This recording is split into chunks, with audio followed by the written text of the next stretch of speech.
Olá, então fazendo aqui uma revisão, né, dos procedimentos de laboratório, né, as medidas de tensão, corrente, resistência e capacitância. Para isso aqui estamos mostrando o nosso multímetro digital, né, o qual ele tem 4 terminais aqui.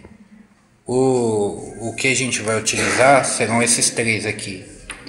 A ponta preta sempre fica no terminal comum. A ponta vermelha, né, ela pode ser alternada entre este terminal, que seria para a medida de tensão, resistência elétrica, frequência e capacitância.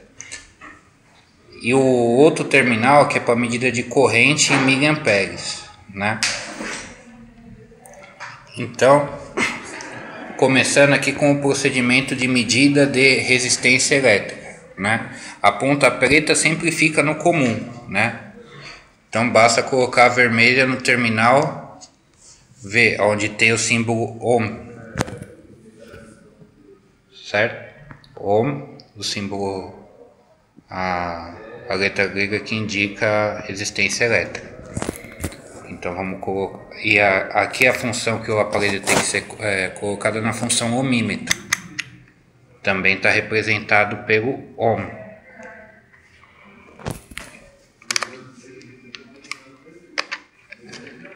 Vamos colocando o aparelho, né? Então primeiro passo, né? Vou medir estes dois resistores, o resistor R1 e o resistor R2, né? Medida do resistor R1. Basta medir o resistor com as duas pontas, colocando em paralelo ao componente.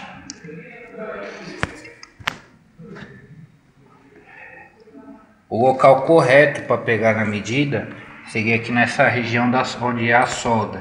Pois se eu encostar aqui é plástico e plástico não conduz, então tem que ser na solda, né? Onde há um melhor contato elétrico. Aplicar um pouco de pressão e aí verificar a medida no aparelho. A medida que deu foi 0,463. Porém, não podemos nos esquecer da unidade de medida, que é kilo-ohm, né? Que está no canto superior direito do aparelho. Dá um foco na unidade de foco. Kilo-ohm, né? Então o aparelho ele indica, né, a notação científica e indica também a unidade de medida. Para a medida de resistência e capacitância, o circuito tem que estar desligado. Você tem que medir o componente sem ter nada ligado. Então agora eu vou medir o R2, o mesmo processo. Resistor R2. Pego em paralelo ao componente.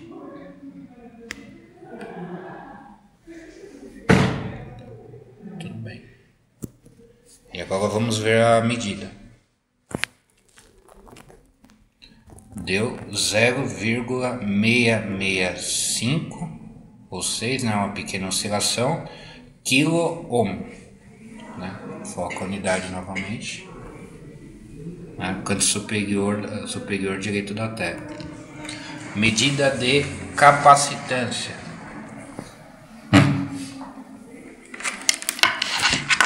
Agora medindo o capacitor C1. A ponta continua aqui, né, deste lado do aparelho, né? O capacitor é representado pelas duas placas paralelas, né? E aqui também a chave seletora tem que estar na função capacímetro, né? Com duas placas paralelas também. Então medindo o capacitor C1. É o mesmo processo da medida do resistor, basta colocar as duas pontas em paralelo ao componente.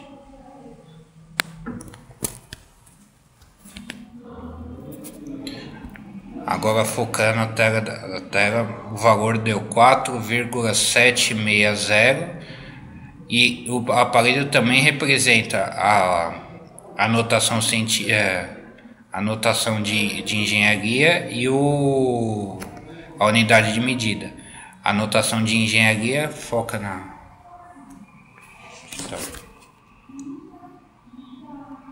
um pouco. Ali, ó. A notação científica é o micro. Micro equivale 10 a menos 6. Faradays é a unidade. Agora medindo o capacitor C2.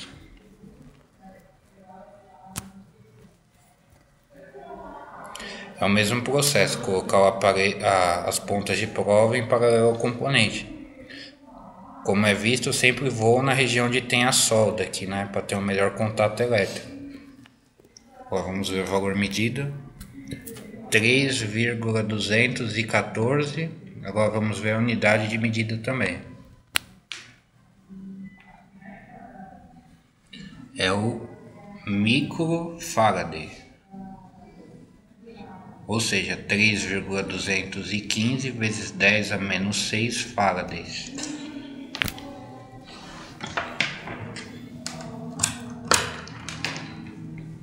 Agora vamos fazer as medidas de tensões e correntes em corrente contínua. O gerador deve estar ligado, então eu vou ligar a bancada. Gerador ligado. E aqui o nosso resistor que limita a corrente do circuito, R2. Então, para isso, basta abrir devemos fazer a medida da tensão, né? Só que desta vez em corrente contínua. O aparelho, por padrão, né? A ponta de prova também fica no terminal. Neste terminal, onde tem o V indicado aqui, né? Aqui o V, que indica volts, né? Unidade de tensão elétrica. E aqui também tem que estar, o aparelho tem que estar na função voltímetro.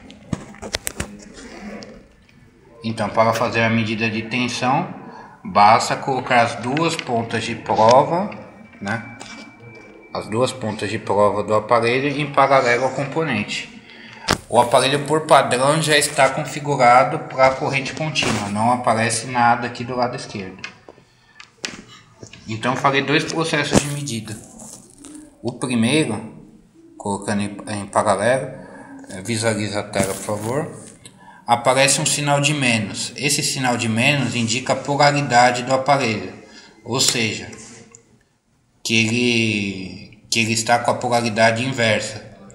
Se fosse um aparelho analógico, onde tem o ponteiro, ao invés do ponteiro ir para a direita, ele iria para a esquerda. Esse sinal de menos indica isso. Agora a ponta estava assim, agora eu vou inverter. Vou colocar aqui a ponta vermelha aqui, né? A ponta vermelha no positivo do gerador e a ponta preta no negativo do gerador. Foca o aparelho. Agora o sinal de menos sumiu, pois ele está na posição correta de medida. Portanto, a tensão deu 11,66 e a unidade, né, é o volt, indicado na parte inferior direita da tela do visor.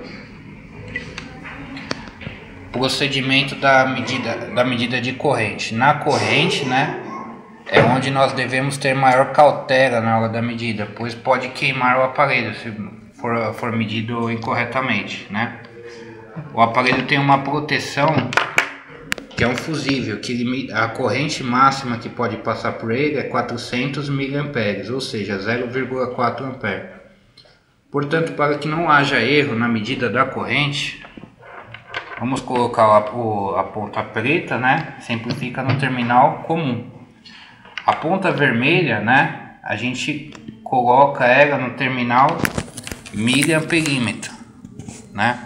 Para a medida de correntes abaixo de 0,4 A. Se a corrente for acima de 0,4 A, a ponta deve ser colocada no terminal 10 A. Porém, na nossa prova só utilizaremos o miliampere.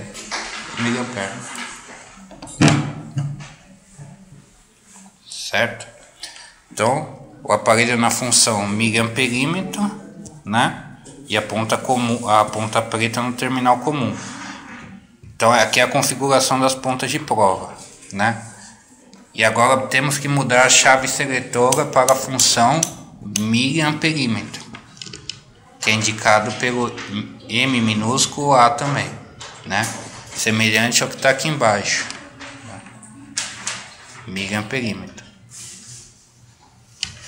Então, para a medida de corrente, né, devemos abrir o circuito e inserir o aparelho em série ao circuito, né?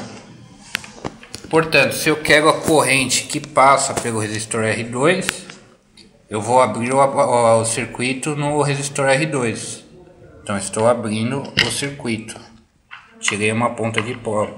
Seria a mesma coisa, né? Abrir o circuito. Para a corrente deve ser... o circuito deve ser aberto.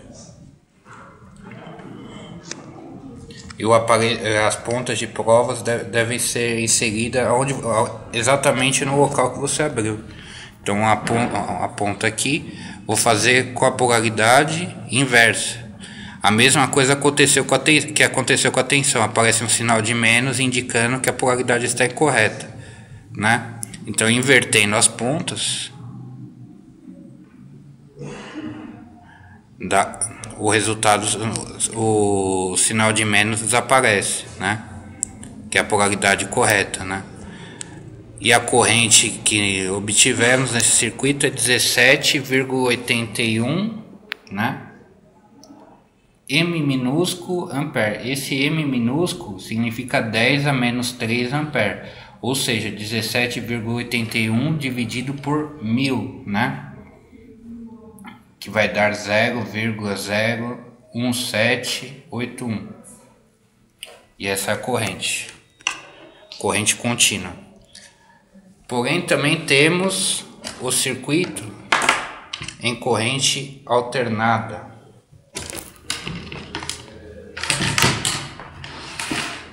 Temos aqui um circuito mais complexo, só que dessa vez ligaremos um gerador de corrente alternada. A corrente contínua que nós acabamos de medir está é uma reta constante, ou seja, ela não oscila no tempo, né? Não tem variação no tempo, né? A tensão que foi obtida ela permanece constante. No caso da tensão em corrente alternada, o que ocorre? Há uma oscilação no tempo, né? Ora a tensão é positiva, ora ela é nula, ora ela é negativa, depois ela passa a ser negativa, nula novamente, depois ela passa a ser positiva. Então, para a medida de tensões, né, vou medir agora as tensões em corrente alternada. Temos que voltar a ponta para o terminal, onde tem a letra V, que indica volts, a ponta vermelha. A ponta preta sempre permanece no terminal comum. E aqui o aparelho também tem que ser configurado no terminal V, né? Na função voltímetro.